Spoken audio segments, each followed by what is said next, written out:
Olá, muito boa noite, boas-vindas, né? Voltando agora de um breve ato pós-carnaval, né? Porque nossa equipe também merece um pouco de descanso, um pouco de celebração. Estamos aqui mais uma vez com mais uma torta de climão, hoje falando com vocês diretamente do século XIX. Esse é um programa realizado pela Secretaria Nacional de Comunicação do Partido Verde, com a produção da Proempresa. Por aqui nós falamos sobre cultura pop, memes, política e tudo mais que possa incrementar o debate sobre o clima. Agora, por que século XIX? Bom, para você que talvez se desligou da internet nesse carnaval, não acompanhou mais nada, mais de 200 pessoas foram resgatadas de uma situação análoga à escravidão em Bento Gonçalves. E aconteceu muita coisa, né? Muita coisa, né? Foram 3 pessoas que conseguiram fugir, conseguiram denunciar o que estava acontecendo. Teve vários relatos, né? Pessoas que ficavam sem comer, que levavam choque, gás de pimenta, spray de pimenta na cara, enfim, muitas coisas relacionadas à tortura também com essas pessoas. E aí, saiu uma carta, né? Eu vou dar uma olhada nessa carta, para você que talvez ainda não tenha visto, né? É uma carta que foi feita pela galera do Comércio e Serviços, né? Centro de Indústria, Comércio e Serviços de Bento Gonçalves.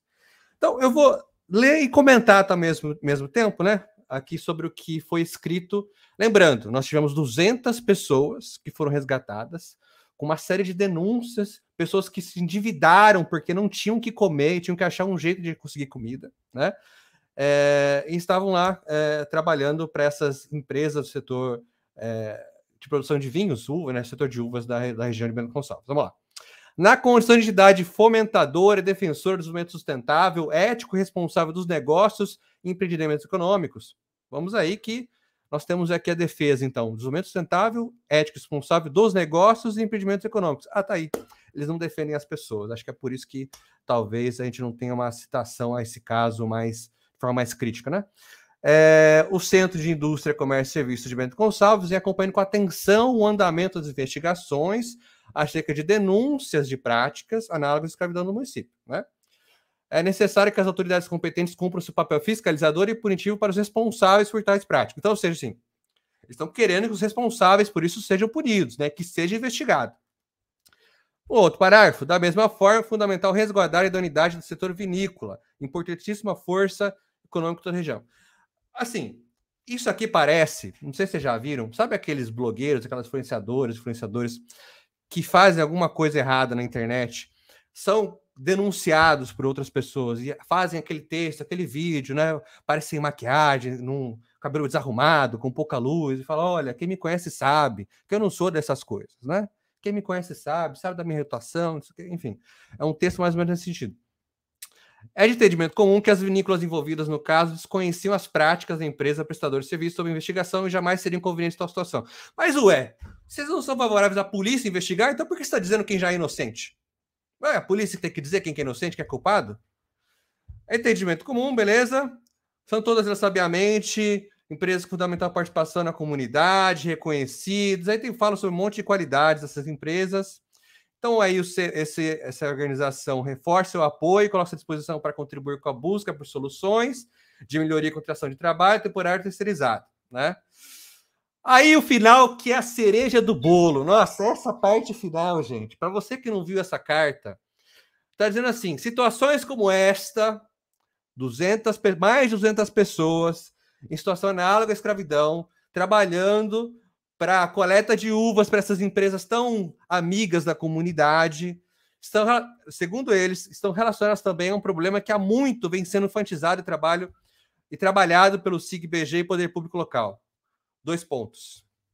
A falta de mão de obra e a necessidade de investir em projetos e iniciativas que permitam minimizar este grande problema. Há uma larga parcela da população com plenas condições produtivas e que, mesmo assim, encontram-se inativos, sobrevivendo através de um sistema assistencialista que nada tem a salutar para a sociedade. De quem que eles estão falando aqui? Será que eles estão falando de quem vive de capital financeiro? De quem vive de rentismo? Milionários? Bilionários? Que são inativos e vivem dessa verba, né, para viver. Não. Eles estão culpando pessoas que, de repente, não querem trabalhar nesse setor, não sei por quê, por N motivos, né? Aqui eu posso abrir, assim como eles estão abrindo várias suposições, cada um pode abrir suas posições, mas de fato é que talvez não ache interessante trabalhar nesse setor, talvez não sei por quê, sei lá, nós encontramos 200 pessoas em situação de análoga à escravidão, talvez eles soubessem, né? Talvez tenham uma fama já sobre isso, né? E aí dizer que as pessoas, porque sobrevivem de algum tipo de apoio, algum tipo de bolsa, não vai querer trabalhar? Me apresenta uma pessoa que vai recusar o emprego para poder melhorar de vida, para poder dar uma condição melhor para sua família, só porque recebe algum tipo de bolsa. Uma pessoa. Me apresenta uma. No dia que você apresentar uma pessoa, aí eu vou pensar se eu concordo com o seu argumento. Enquanto isso, é só mais um monte de desculpa para tentar tratar como inocente as empresas envolvidas nessa situação. Tá aqui, então, para você que talvez tivesse perdido, né, não tivesse acompanhado essa história, tá esse momento. Você que tiver seu comentário, também quiser participar desse debate, trazer sua visão, lembre-se que aqui nas nossas lives você pode comentar pelo Instagram, pelo YouTube, pelo Facebook, né? Estamos abertos a receber sua contribuição e sua pergunta para o convidado que eu vou apresentar daqui a pouco. Mas antes, tem mais uma informação que eu quero trazer para vocês. Não sei se vocês viram, o Congresso trouxe mais uma vez aquela cortina de fumaça, aquela balela de que as ONGs na Amazônia precisam ser investigadas, né? Que o grande problema, que é o grande risco para a Amazônia são as ONGs que atuam naquela região, né? Essa é uma conversa já antiga, muito antiga, até um livro da década de 90 que já falava sobre esse boato, né? Esse mito sobre que o grande problema da Amazônia são as organizações não governamentais. E aí, eu quero recomendar para vocês, vou deixar aqui o link, a nossa equipe vai mandar depois em outro momento, talvez fique também na descrição do episódio. Tem lá em 2019, quando o ex-presidente trouxe de novo essa questão, já houve uma entrevista da jornalista Ana Carolina Amaral, né, que atua na Folha. Ela fez um trabalho de pesquisa intenso sobre essa questão. E aí, um resumo que eu posso dar para vocês é que ela descobriu que, bom, segundo o mapa das organizações da sociedade civil, que é feito pelo IPEA, né, um órgão do governo, nós temos 800 mil organizações não governamentais atuando no Brasil. Destas, um pouco mais de 105 mil estão na Amazônia. Destas, apenas 46 estão registradas como atuantes na área ambiental naquela região, tá? E além disso, de todas as organizações, só 3% do total de organizações do Brasil tem algum tipo de contrato, ou tinha algum tipo de contrato com o governo federal, né? Porque uma parte das denúncias é que tem muita falcatrua, né? Muita mamata com as organizações, sendo que menos de 3% das organizações tem algum tipo de contrato com o governo federal, né? Então, vou deixar aqui a recomendação para vocês escutarem essa conversa que a Ana Carolina Amaral fez, sobre que traz todas as raízes desses monte de boatos que eles levantam, e aí tira o foco dos verdadeiros culpados, né, sobre o que acontece, né? São as pessoas que invadem legalmente as áreas públicas, né?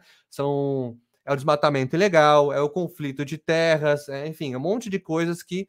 E aí, inclusive, o parlamentar que traz esse debate, né, o Plínio, que é daquela região, diz que a região da Amazônia é um local onde as crianças... O pior local para as crianças viverem no mundo, né? Um dos piores.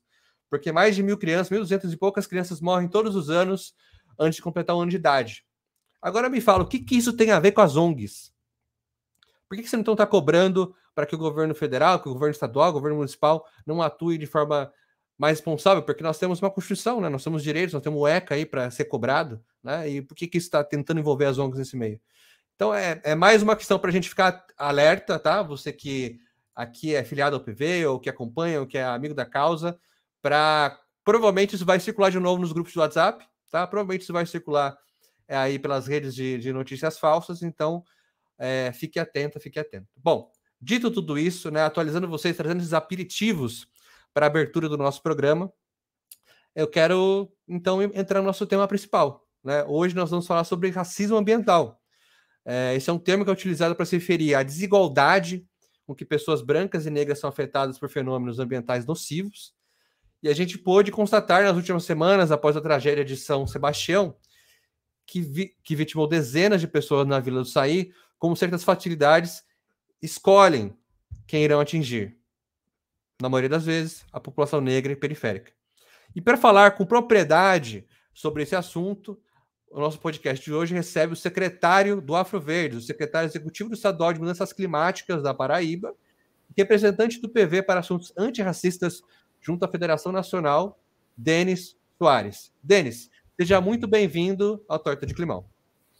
É um prazer enorme participar desse seu programa e tentar, de certa forma, contribuir para o debate num tema tão relevante, principalmente para nós do Partido Verde e para nós também do segmento do Afroverde, que tem essas bandeiras já arraigadas dentro dos nossos princípios básicos. Legal, muito obrigado. É um prazer ter você aqui, até porque esse é um tema. Recentemente, uma pessoa, né, que é ligada a esse tema também, a Mariana Belmonte, ela que é jornalista e também estuda muito essa questão, ela escreveu um texto na Folha que trouxe a atenção de muita gente, né? Para o bem e para o mal. Ela recebeu muito ódio nas redes sociais sobre isso. As Nações Unidas trouxeram esse tema também no seu perfil nas redes sociais, e muita gente questionando, dizendo que é mimimi, dizendo que, olha lá, mais o pessoal querendo dizer o que é, o que não é, lá. Enfim, então, por isso que a gente achou muito importante trazer você aqui hoje. E eu quero que você pudesse, então, apresentar um pouco esse tema para a gente, né? Faça uma breve apresentação, então, primeiro, porque o que levou você a escolher se tornar um especialista no assunto e como que esse tema é visto hoje no Brasil. Primeiro eu vou responder porque eu milito na área dos movimentos negros desde os anos 80. E depois porque eu acho tão importante esse tema de racismo ambiental. Eu vou explicar. Nos anos 60, tinha um senhor que era sindicalista.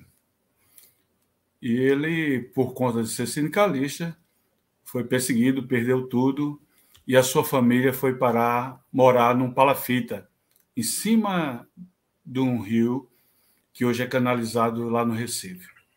E todo ano, quando chovia, a família dessa família, desse povo, a avó ficava ajoelhada, rezando para Santa Bárbara, e a mãe também rezando para Nossa Senhora, todo mundo rezando para que a água não subisse. E, geralmente, todo ano a água subia e essa família perdia tudo. Então, essa família é a minha. Um negro que morou no Palafita e que sofreu com racismo ambiental.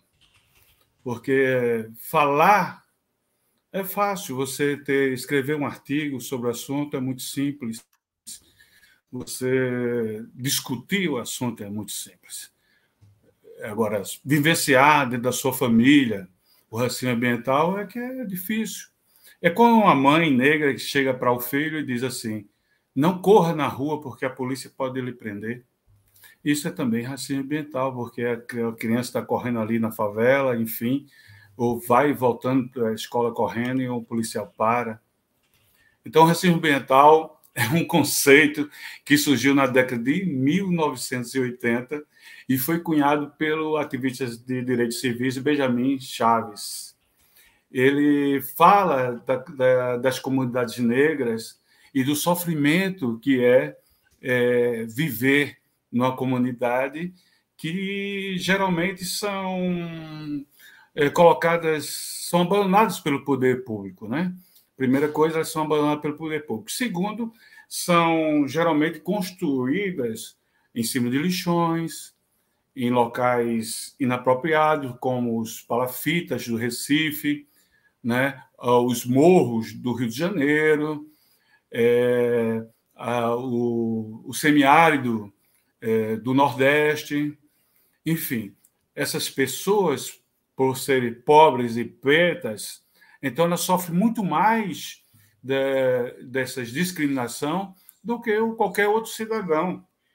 E eu, como você disse, o tema, eu vivenciei isso quando criança, passei minha vida sofrendo de enchentes. Então, essas populações, o racismo ambiental expõe mais o preto e o pobre das secas, dos deslizamentos, das tempestades, dos furacões e de toda a gama das mudanças climáticas. Ainda mais a discriminação, quando normalmente o negro vai procurar emprego no Rio de Janeiro, ele não diz que mora na favela, Porque se disser que mora na favela, já cai em 50% a chance de ele ter emprego. Então, a justiça socioambiental, precisamos debater esses assuntos. Essas pessoas são colocadas como se fossem de outro mundo, de outro planeta, mas elas estão aí, essas comunidades são segregadas a terceiro plano, não tem saneamento, não tem acesso à água potável, essas pessoas às vezes são expostas a resíduos tóxicos. Veja o que aconteceu na reserva Yanomami, né? Onde garimpeiros despejaram aí centenas de milhares de toneladas de mercúrio, contaminando a terra, contaminando o solo, desmatando, e essas pessoas nem água podem beber, porque pode morrer se tomar essa água contaminada, se comer do peixe contaminado. Então, racismo ambiental é isto. E o que me levou a responder mais foi esse sofrimento que a gente passou quando criança. E no Brasil, o racismo ambiental ele é muito grave, porque afeta muitas comunidades em vários sistemas, tanto na Caatinga como também no litoral, né? As pessoas que moram no litoral, eles estão mais têm mais dificuldade com enchente, vão ter problemas com as mudanças climáticas, e, além de tudo isso, as pessoas pobres e negras são as que menos têm condições de mitigar as consequências dessas mudanças climáticas extremas. E é por isso que Chaves escreveu esse livro e defende essa tese e faz com que nós divulguemos essa situação de racismo ambiental para a própria comunidade política, né, trabalhar nessas reivindicações dos efeitos de mudanças climáticas, como também dar o apoio a essas comunidades que no Brasil são mais de 77% de pessoas que vivem em áreas de risco. Então, 77% da população brasileira sofre de racismo ambiental, mesmo não sabendo o que é racismo ambiental. Então, o que você está olhando aqui é um negro, doutor em direito, uma exceção, que sofreu na pele junto com a família. Uma mãe chorava, um pai desesperado e o filho com medo. É impressionante o que você traz, realmente, nesse sentido de que as pessoas sofrem isso diariamente, não conseguem nomear, né? E aí, por não nomear, fica até difícil da gente cobrar, né? Fica até difícil da gente transformar numa demanda, porque, como eu disse, já desde a década de 80 esse tema é debatido, antes disso já era vivenciado, e até pela questão histórica de como essas pessoas foram ocupar as periferias da cidade, né, ou então a dita periferia da cidade, né? E aí eu queria entender também do seu lado, primeiro, como é que a gente traz mais pessoas para esse espaço, né? Estando aqui num espaço do Partido Verde, né? Um espaço que luta politicamente pela mudança da sociedade. Como a gente consegue que mais pessoas consigam participar dessa luta conscientemente, né? E quem são talvez nomear alguns dos movimentos da sociedade, seja ele do capital, seja, enfim, de lobby, etc., que ajudam a perpetuar essa situação, né? Que ajudam a manter esse status quo de pessoas continuamente não tendo estrutura básica, não tendo acesso e sofrendo em maior impacto desastres ambientais.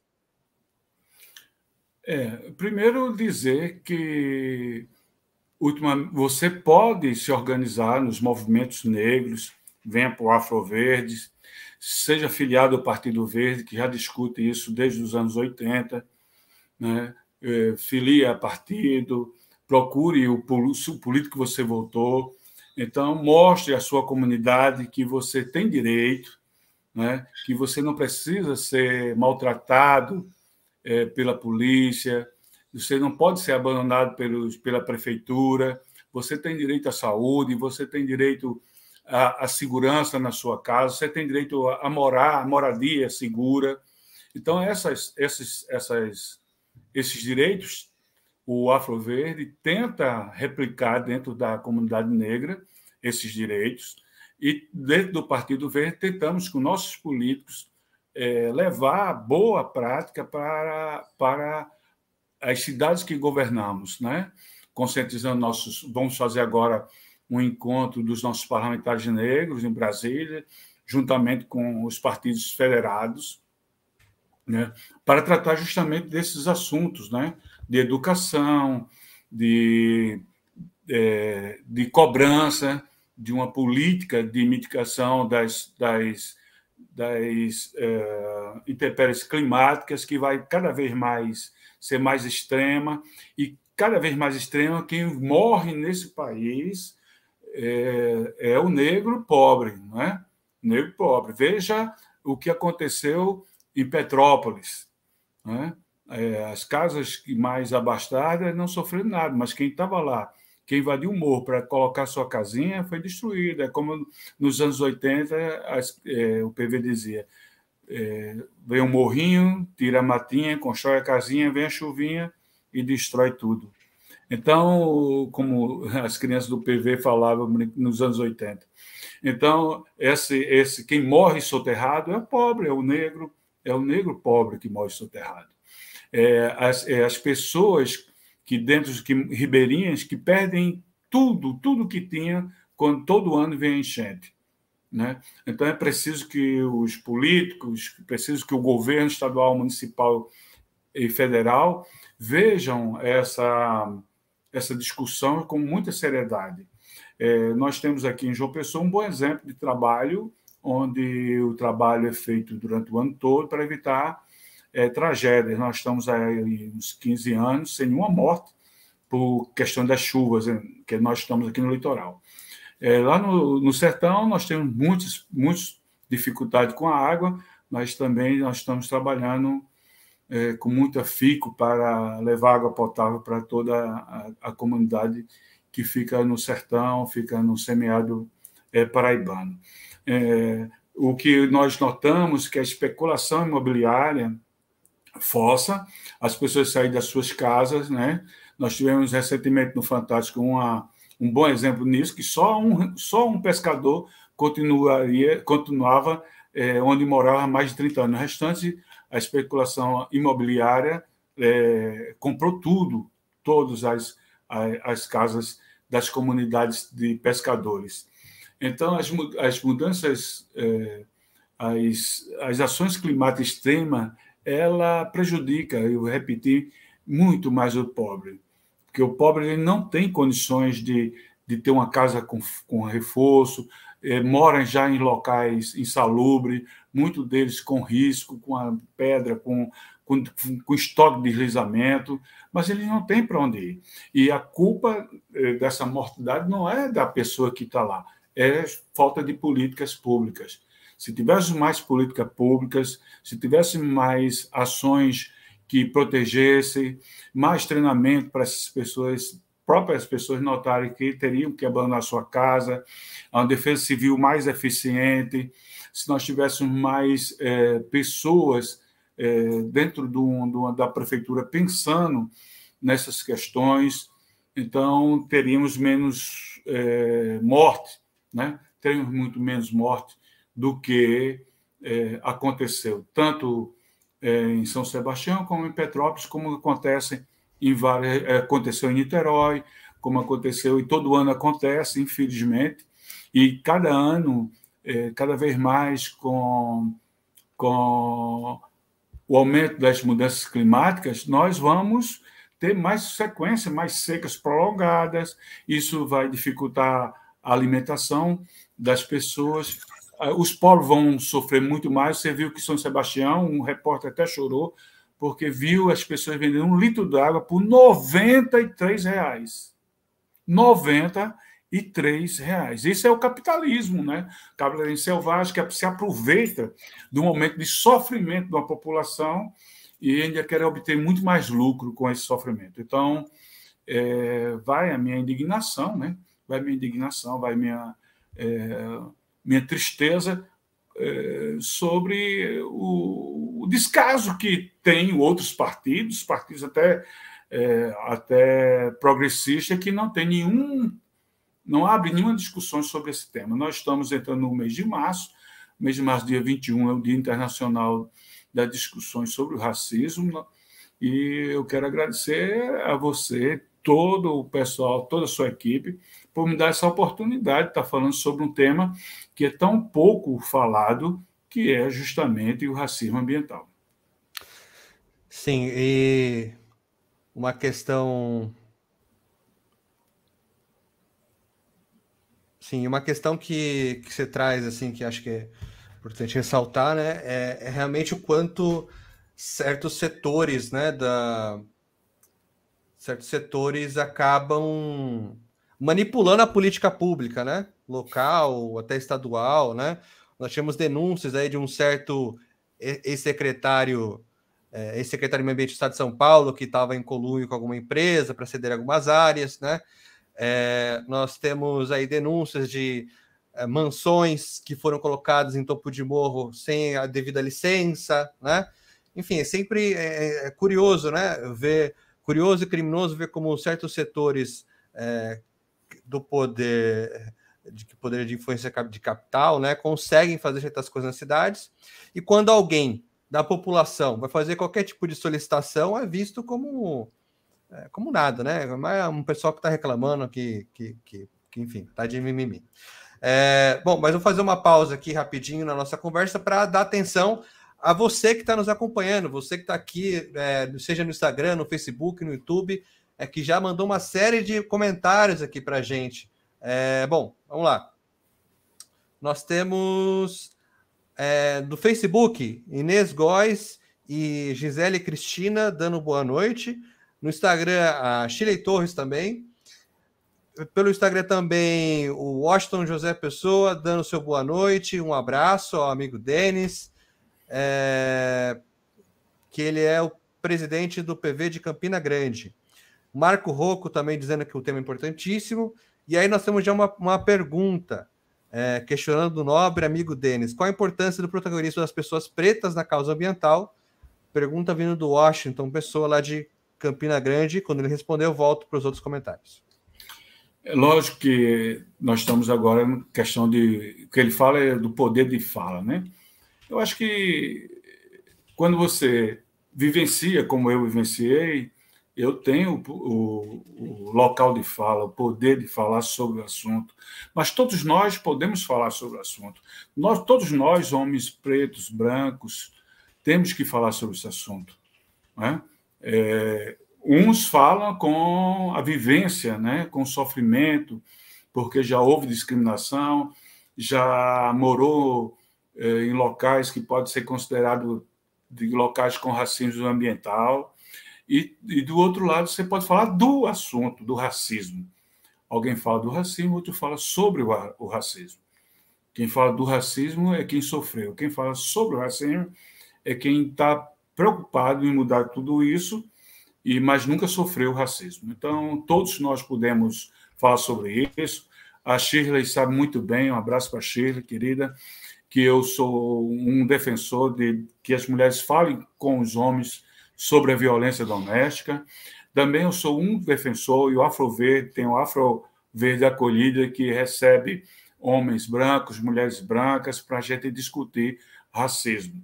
E o racismo ambiental ele é muito interessante, porque ele está diretamente ligado aos poderes públicos. E, infelizmente, no país, não é? Quem comanda a política são homens e mulheres brancas. Então, é muito difícil militar dentro do movimento negro, discutindo com pessoas que nunca foi perseguido no supermercado, nunca foi parado pela polícia, só porque é preto, nunca foi revistado enquanto o amigo branco passa, ele diz, para aí, negão, é tu que eu vou revistar, o outro pode ir embora, enfim. Nunca ouviu da sua própria mãe, não corra, ande sempre, mesmo que esteja atrasado, não corra para pegar o ônibus, que você pode parar, pode ser confundido com bandido, enfim. Então, uma pessoa negra fala pelo que sente e pelo que é. E uma pessoa branca pode falar porque é uma pessoa com sentimento, é uma pessoa com empatia, que quer realmente transformar e acabar. Porque não basta não ser racista, tem que ser antirracista. Tem que lutar para que nunca mais aconteça o que aconteceu, por exemplo, no Rio Grande do Sul, né, onde as pessoas vêm captar mão de obra barata do Nordeste, colocam em situações similares à escravidão e ainda coloca nota destruindo as políticas públicas. E o que é mais interessante notar, essas pessoas me parece que não conhecem, nunca estudaram história. É que os brancos que foram para o Rio Grande do Sul vieram da Itália e da Alemanha, e essas pessoas tiveram terra, tiveram acesso a crédito, até hoje tem, são as pessoas que pagam menos impostos, né, para produzir. Essas vinícolas tiveram lucros de 500 milhões, de 100 milhões, de 200 milhões, e não conseguem pagar os direitos de um trabalhador. E ainda, cara de pau, um vereador vem dizer que vai exportar escravos da Argentina. Então, eu posso dizer que o problema das questões climáticas é muito mais amplo para nós, porque nós temos o racismo entre elas, né? Então, quando você pega um vinho fabricado no Rio Grande do Sul, o aroma de escravidão, com notas de lucro fácil, de choque elétrico, de espancamento, e ainda vem vereadores e associações comerciais ser contra políticas que já eram para ter sido feitas no tempo do Império, né? Que certo modo, sempre vai colocar pessoas brancas acima das pessoas negras. Eu sei que o Rio Grande do Sul não pensa assim. Tenho certeza disso. Nós temos até pessoas que estão querendo até mudar o hino do Rio Grande do Sul, que no hino do Rio Grande do Sul tem frase racista, como, por exemplo, mas não basta ser livre, ser forte e guerreiro e bravo, porque não tem virtude e acaba por ser escravo. Quem não tem virtude acaba por ser escravo. Então, fala da escravidão.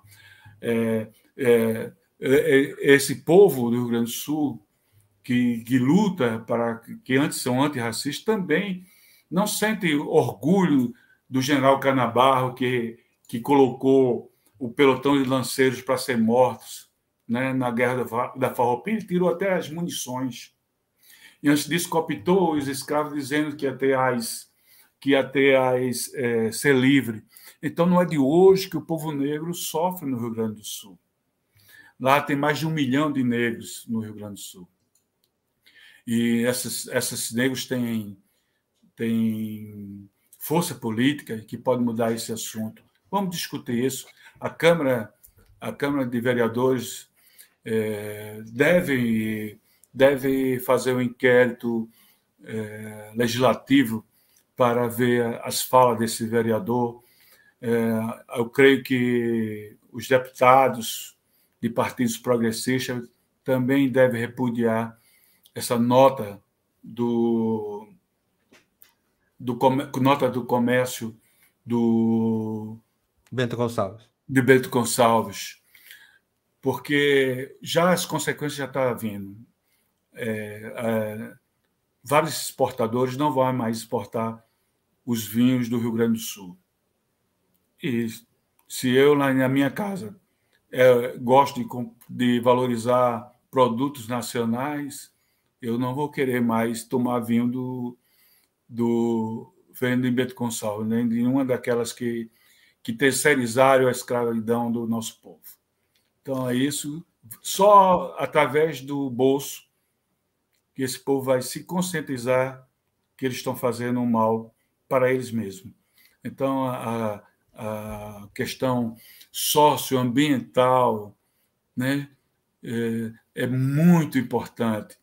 E essas pessoas que acham que nosso povo só sabe... Nós batemos o tambor muito bem, sabemos fazer também churrasco muito bom, sabemos escolher carne, sabemos escolher vinho, nós temos as melhores notas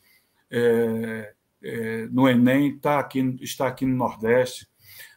A escola pública mais premiada está aí no Ceará, estão aí no Nordeste. Então, essa discriminação não cabe, porque nós amamos o Rio Grande do Sul. Nós amamos aquele povo. Quando vêm pessoas aqui nos visitar, nós temos aqui na minha cidade, até 100 tradições de gaúcho nós participamos. Uma vez eu recebi um amigo, Partido Verde, e ele estava com uma vontade muito grande de tomar o seu mate, e simplesmente eu fui lá na associação e comprei para ele, que ele não tinha onde comprar aqui. Então, nós recebemos tão bem, nós queremos tanto bem a todo o povo do Sul, catarinense, todo o povo do Sul recebe com tanto amor, tanto carinho, tanta paixão pelo nosso povo, nós gostamos tanto, e de vez em quando há um maluco desse que não representa nem 0,1% da população, fica sujando a imagem do seu próprio estado e prejudicando muito mais a economia do que os homens do Ministério Público, e eu quero parabenizar, né, pelo trabalho que se faz contra o trabalho escravo, e também a nossa queridíssima Polícia Rodoviária Federal, que fez um bom trabalho. Nós gostaríamos de ver essa sociedade na defesa do ser humano. Porque a economia sem servir ao povo não serve nada, porque a economia vai sempre vai surgir, sempre vai desenvolver, sempre vai mudar, mas a gente tem um espaço de tempo pequenininho aqui na Terra, tá? E eu tenho certeza que essas grandes empresas de vinho, quando começou o trabalho lá, retirou pessoas que já estavam lá nessas terras. E essa, em vez de ser dada ao nosso povo, o povo negro, essas terras foi dada aos italianos que vieram com dificuldades, pobres, pensando num lugar melhor, trabalharam com certeza, tiveram a oportunidade de crescer, hoje são milionários graças a uma política pública. Então não tem por que ser contra a política pública. Então vai meu repúdio a todos esses que são contra essas políticas de afirmação para o negro, para o pobre, né? Eu gostaria muito de ter estudado com cota, eu gostaria muito de ter passado em concurso com cota. Tudo foi muito difícil para mim. Mas eu acho que agora está na hora da gente reivindicar nossos 300 anos de sofrimento, que fomos proibidos de estudar, que fomos colocados proibidos de votar, que não tivemos chance de entrar na política, que ainda somos repudiados pelos alguns partidos políticos de direita, que acham que o sofrimento do pobre é mimimi, que a economia só serve para o capitalista, não serve para a população mais humilde. E é por isso que eu estou nessa luta. Eu estou nessa luta porque eu sou um sobrevivente de enchente, eu sou um sobrevivente do semiárido, que depois meu pai fugiu para o sertão. Eu sou um sobrevivente.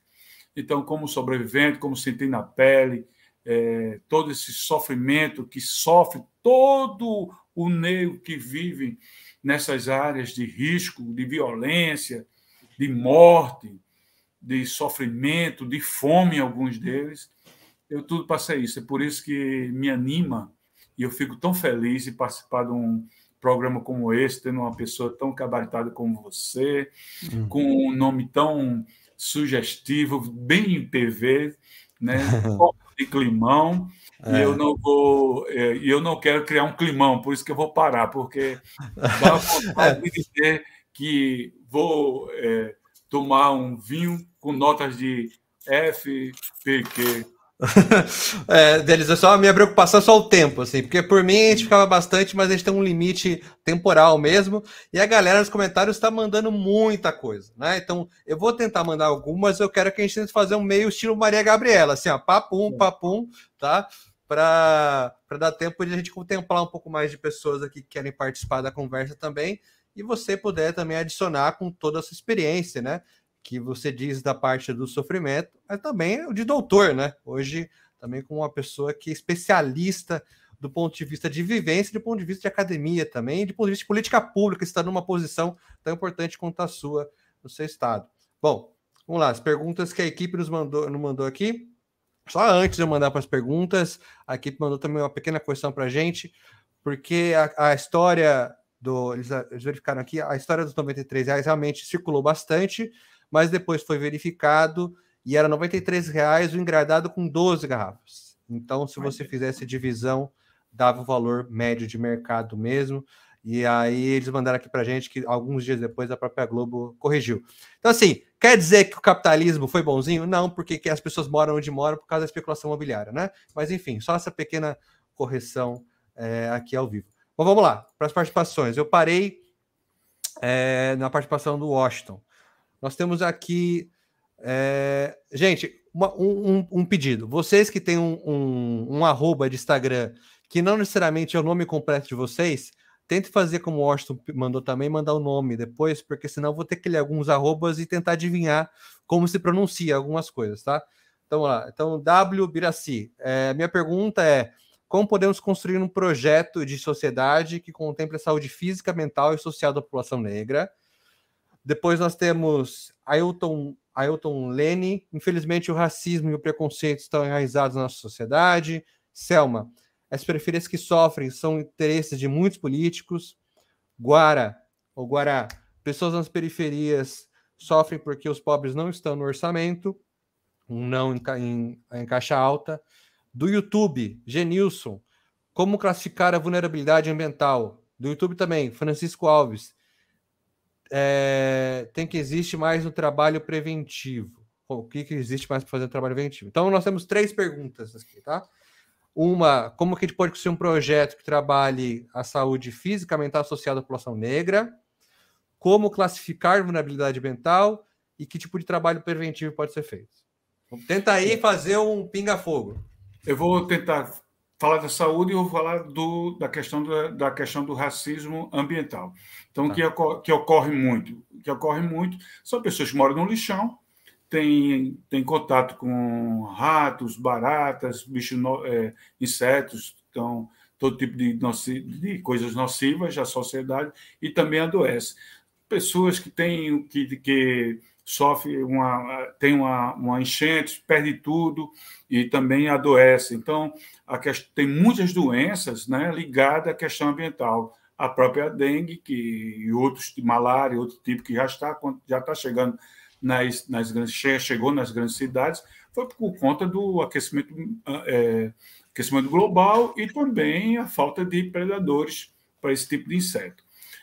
Então, fora isso, algumas políticas estão feitas, né, nas secretarias. Aqui mesmo aqui na Paraíba, nós temos uma coordenadoria, né, com a doutora Adélia, que cuida da saúde do negro, porque nós negros temos algumas doenças que só afetam a gente, ou afeta mais a gente, tipo o câncer de próstata, por exemplo, os negros sofrem muito mais, já é uma estatística. A questão da anemia falciforme, que é um perigo, poucos médicos têm condições de diagnosticar. E nós temos uma coisa muito arraigada, porque nos colocamos, os negros, como se fosse um super macho, né, forte, negro, se o homem não chora, o homem negro, pior ainda, né, que não der terra, vai chibatada sem reclamar. Então, a questão psicológica, nós temos aqui, a gente apoia aqui um grupo bacana de pessoas que criaram o Afroafeto, aqui na Paraíba, que tem podologia, tem alguns tratamentos transversais, enfim, que não são tratamentos médicos, e essas pessoas cuidam do nosso povo. E é aí que eu peço que vocês frequentem os movimentos negros mais perto da sua cidade, venha para o Afroverde, venha para o Partido Verde, milite nessa área, porque só tem uma maneira de mudar essas coisas, na política. Perdi muito tempo da minha vida só discutindo isso, mas eu acho que quando a gente tem um poder político, a gente já começa a falar sobre as coisas. Até pouco tempo, a Paraíba não tinha uma secretaria de meio ambiente, então a gente chegou no governo do estado, foi uma das coisas que a gente pediu, então a gente ganhou, além da secretaria de meio ambiente, duas secretarias uma do clima, que eu sou o titular, né, que é executivo do clima, que trata só do clima, e outra de sustentabilidade. Então, nós, por conta do Partido Verde, já temos esse grande avanço, né? Essa semana nós vamos começar a nossa luta do dia 21, já visitando o primeiro presidente do Tribunal de Justiça da Paraíba, negro, doutor Benedito, desembargador doutor Benedito. Enfim, então, na política é que você consegue transformar os seus sonhos na realidade. E eu não vejo outra maneira de acabar discutir o racismo ambiental se não for dessa forma. Eu espero ter respondido a todos. E se não respondeu, acho que tem uma coisa que também a gente deixa de sugestão para as pessoas, seguir o perfil do Afroverde, né? Seguir o perfil do Denis e continuar essa conversa, continuar perguntando, continuar fazendo sugestões, né? Conhecendo os programas, né, da sua secretaria, conhecendo as propostas de política que a Afroverde traz para o debate, né, público, para serem discutidas, né? Nosso tempo já está estourado, então eu pedi desculpas para as pessoas que eu não pude atender aqui, né? Mas temos pessoas do Rio Grande do Norte, temos pessoas de Goiás, temos, enfim, pessoas de vários lugares que vieram aqui, participaram, estão com a gente, compartilhando, participando da conversa. E, Denis, então é isso, assim, infelizmente a gente vai ter que ir encerrando por aqui. Eu queria que você deixasse o seu abraço, algum recado, né? Como que pode encontrar mais informações sobre o trabalho de Afroverdes, né? E deixar seu convite também para conversar continuar essa conversa em outro lugar. Eu indico sempre o Instagram do Partido Verde Nacional, porque a página do Afroverde está em construção, está trabalhando, nós só vamos colocar ela na mídia mesmo quando todas as questões burocráticas for votado. Hoje nós temos a Secretaria de Diversidade, que engloba essa questão racial. Dizer que estou muito feliz de estar participando desse seu programa, e os colegas aí que queiram nos seguir, nós chamamos aí @DenisSoaresPV, nós colocamos todo o nosso trabalho lá e vamos seguir em frente, sempre pensando na população. E, de outra maneira, meus amigos, o vinho argentino, por favor. Ótimo, muito obrigado, Denis, muito obrigado a todos vocês. Eu vou deixar aqui uma sugestão.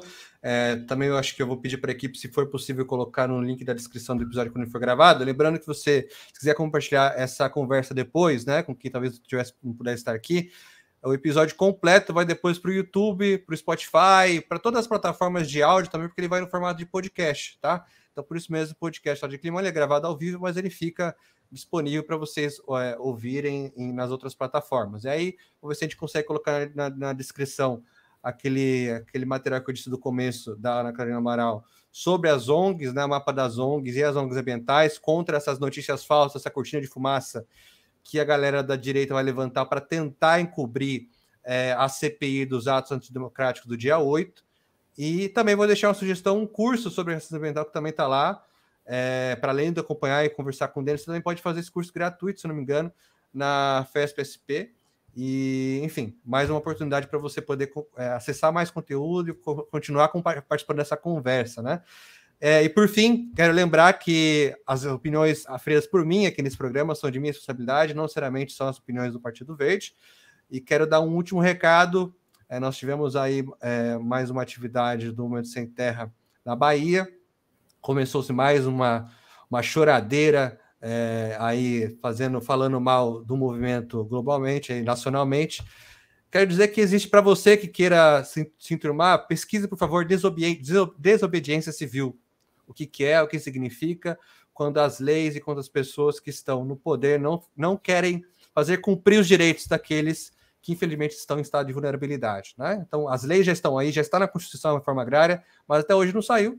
E quando o diálogo, quando as decisões de justiça não são cumpridas, quando tudo que acontece não é cumprido, cabe a quem quer buscar seus direitos, quando não há nenhum outro lugar buscar direito, a desobediência civil. Então, fica aí essa pesquisa para que vocês também possam, antes de condenar, entender quais ferramentas nós temos enquanto sociedade civil. Tá bom? Muito obrigado. Até quinta-feira. Acompanhe a gente aqui nas outras redes. Até mais.